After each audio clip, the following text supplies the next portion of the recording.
congratulations. Oh, thank you. Thank you so much. Pleasure to So be excited here with to you hear. talking about the film. Yeah. And let's start with your teenagers. We both have teenagers. How did you get your information from your home to this movie? You know, very early on, I started in January of 2020, and the pandemic hit. So I went home into quarantine, and so I've got two. At that time, my kids were 13 and 14. So right outside my office door. It was like a lab, an experiment. Yeah, research. Right there, just right there. It was perfect. And you have teenagers. Yes, I have 3 girls. 2 of them are teenagers. One's about to be 12. So yes, there's a lot of teenage action. And so it's been a pleasure because we have to do a lot of research for the film, studying emotions in teenagers. Yeah. It's been almost more helpful as helpful to my parenting as it has been to us developing the story. That is true. I'm a better dad now because of this movie. What did you learn about anxiety?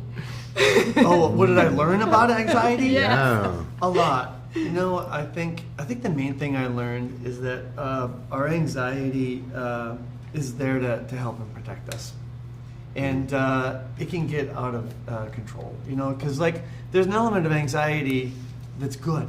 You know, like don't forget tomorrow's a big press day. You got to make sure that you're all set and you're all ready. Do you have your notes prepared? Are you good to go? Like there's a good sense that is helpful for it, right?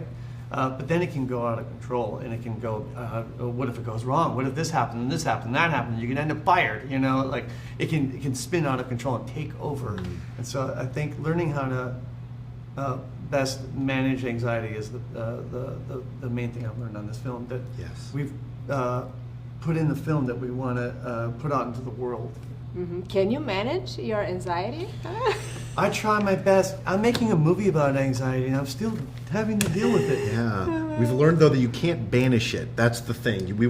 Anxiety couldn't be a villain in this film that you can banish. We wanted it to be truthful to the human experience of being alive. Yeah, and it really is about managing it from what we've learned from the experts. Yeah, a lot of the times it's just it's really healthy to even just name the emotion. Mm-hmm. And that's what's so great about the first film, and why we're so excited for the second film, because we're able to expand out that vocabulary. And not only do we name them, but we give them a face.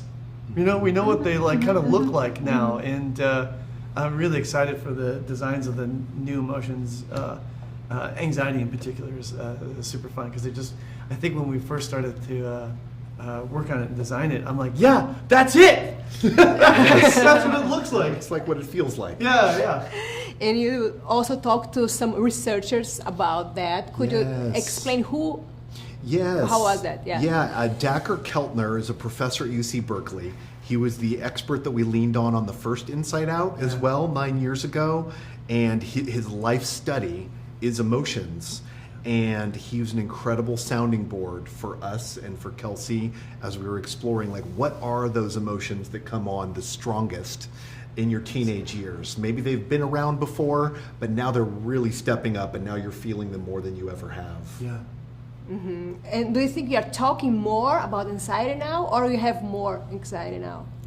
I feel like the more you talk about it, maybe the less anxiety you experience. I do think talking about it 100% that is way. important. I mean, that's a big reason why I want to make this movie. Yeah. Is that we talk about something that we're all dealing with that you kind of don't want to talk about because you think you're the only one who's dealing with it.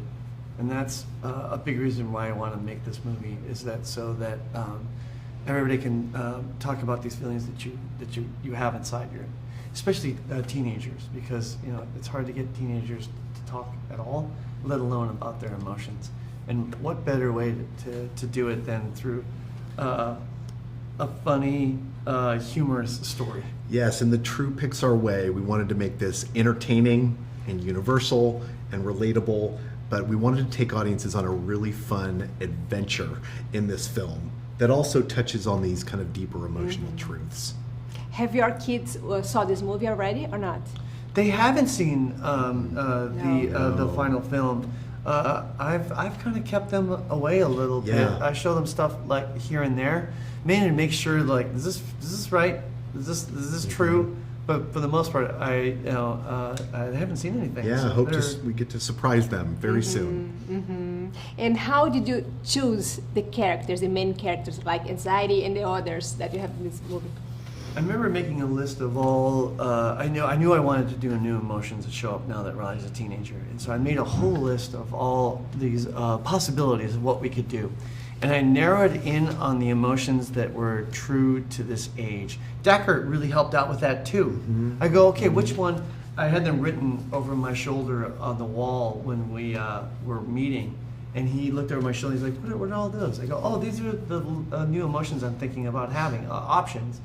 And I'm like, which ones do you think, which ones are you drawn to for a girl at this age? And he's like, I think it's all the emotions that are the self-conscious ones.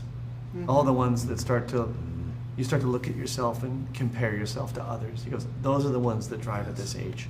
So that led us to anxiety, embarrassment, envy, and ennui.